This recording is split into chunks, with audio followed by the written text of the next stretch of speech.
Hey, what's up? It's Phoenix and welcome back to my YouTube channel.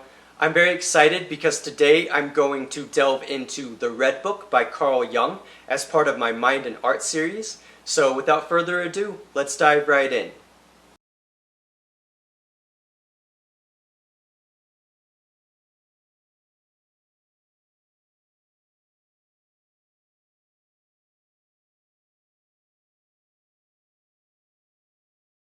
I'm very excited because I have been reading The Red Book by Carl Jung, and I wanted to do a special episode on Carl Jung's book and his ideas as part of my Mind and Art series.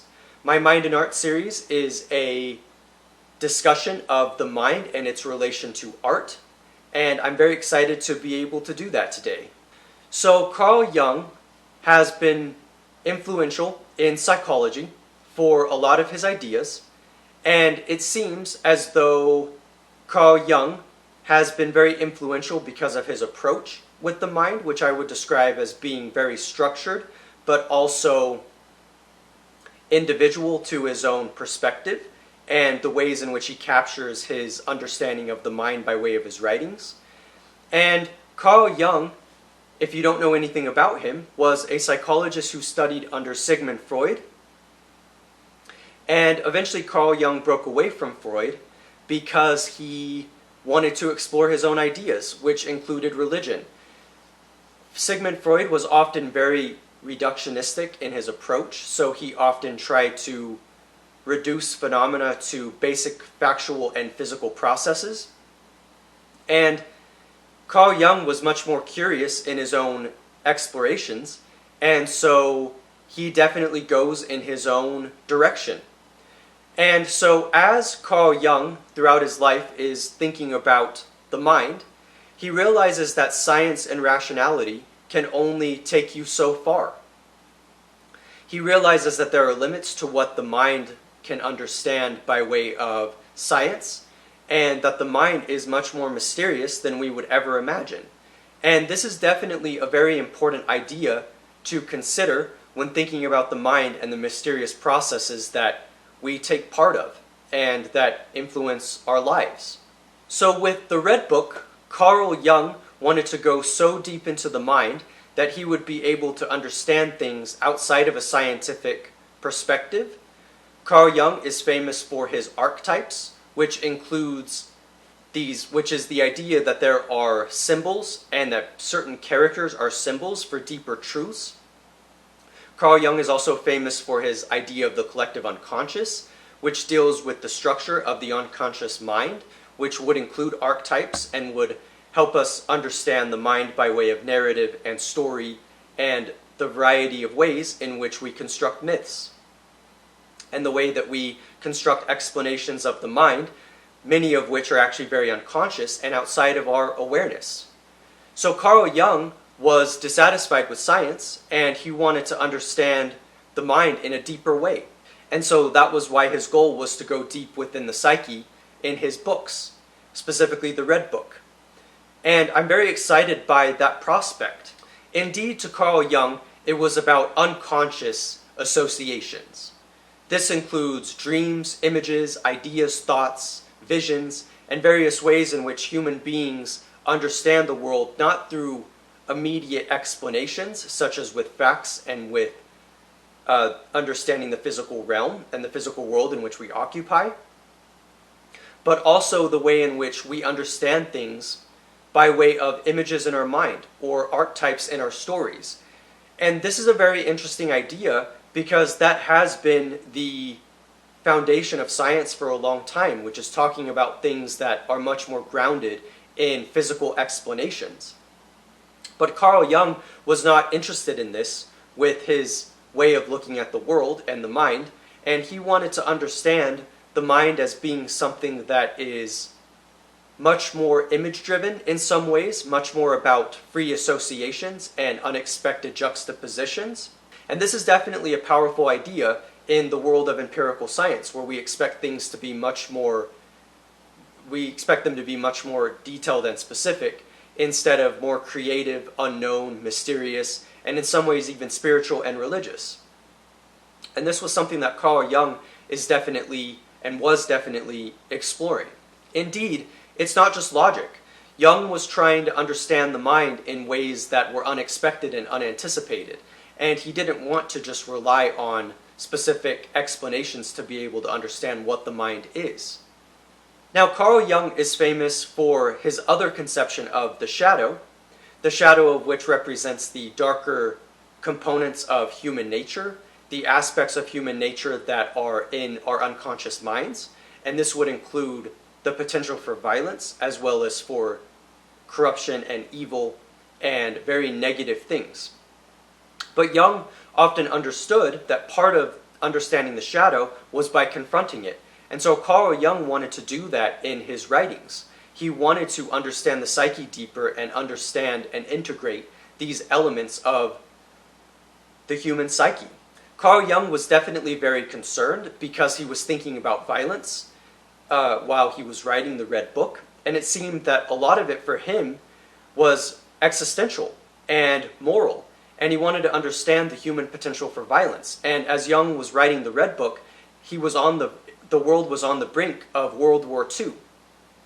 And Carl Jung was very disturbed by violence and by what violence represents about the human nature and about human nature. And Carl Jung wanted to understand the shadow better. And so the way that Carl Jung could do that was by understanding himself and understanding his own psyche, and by doing an analysis of history and an analysis of all of the things that humans have experienced through time. So Carl Jung was definitely concerned about the dark potential of humans, and it seems that when you're reading the Red Book, you are understanding Carl Jung's analysis of what makes evil possible, of what makes the shadow exist, and how we have to be able to bring that back full circle to be able to understand what is really going on with our own psyche and with the potential for destructive things. I also wanted to highlight the importance of symbols, specifically in the Red Book. It seems as though Carl Jung is trying to understand characters and the archetypes that he has written about so far. And he does that by understanding biblical characters and characters throughout history, and understanding characters who he is talking with. And this is a very remarkable idea of imagining Carl Jung having conversations with people throughout history and in the Bible and in various sources who understand the world from a different lens, who have wisdom for him to explore. And this is definitely not an accidental approach for Carl Jung, because he's literally trying to understand wisdom and how deep wisdom goes in understanding the world and understanding our own minds. And I find this to be a very fascinating idea. I also wanted to acknowledge the religious overtones of Carl Jung's writings, and specifically the Red Book, because he does focus a lot on religious characters. He's trying to understand the nature of suffering. He's trying to understand what brings about pain. And he's able to do this by exploring religion, which definitely was in sharp contrast to Freud, who had a very specific perspective on science and excluded religion and myth as an explanation for these things. Now, I am definitely very inspired by Carl Jung and by his Red Book, because I think that it allows us to understand that the mind is a very mysterious process. The mind doesn't often make sense to us in intelligible and immediate ways, but this is kind of the idea. When you're going deep into the psyche, you are exploring a different realm of existence and reality. You aren't focused on specific reductionist and materialistic claims. You're not focused on the very specific notions of what science means and of what the material world brings us. And so, even though one could still argue that some of these arguments might be biological that Jung is making, it is definitely important to acknowledge that he is trying to understand the world in a deeper way, and he's trying to understand what drives humans and how we end up in the world that we are in now, and how the mind continues to work the way that it does. And I personally am very inspired by this idea that the mind can be mysterious, because it allows me to take the edge off myself with trying to explain everything. And with reading the Red Book, I am amazed at the truth that symbols can show us, And this isn't an immediately intuitive thing, and yet at least intuitive to a scientific perspective, but it is still nonetheless intuitive to the way that we look at stories and myths, and the way that we understand our minds. It seems that there is a very rich component to analyze here, which is the idea that it is through symbols and narratives and ideas and characters, archetypes, that we are able to understand ourselves and understand our mind. And I find it very valuable to think that the mind is so mysterious that we can access it by way of unconscious processes, such as through thinking and through writing and telling stories. And I think that that is a very remarkable way of going about things, because it does help us understand the depth and richness and complexity of a mind, and of the mind, that doesn't always make sense, but that is doing things, as I've said, unconsciously, and that the point is for it to be immediate by way of our intuitive understandings of these kinds of things, such as archetypes. And I find that to be very powerful.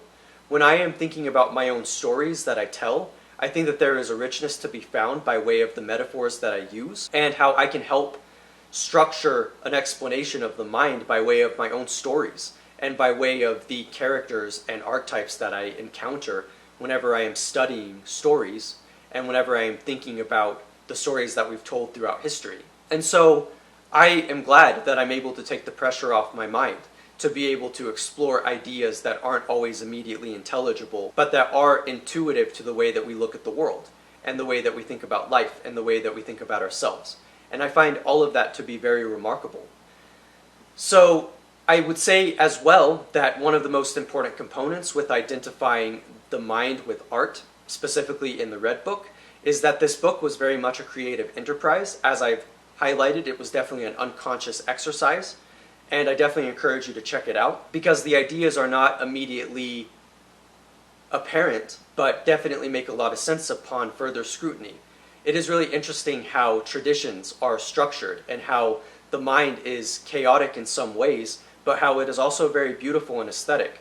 And I definitely keep this in mind whenever I'm exploring my own mind and the mind in general, because there definitely is a depth and richness there that we can explore, and that we can look at things through this creative lens, and that we can understand ourselves.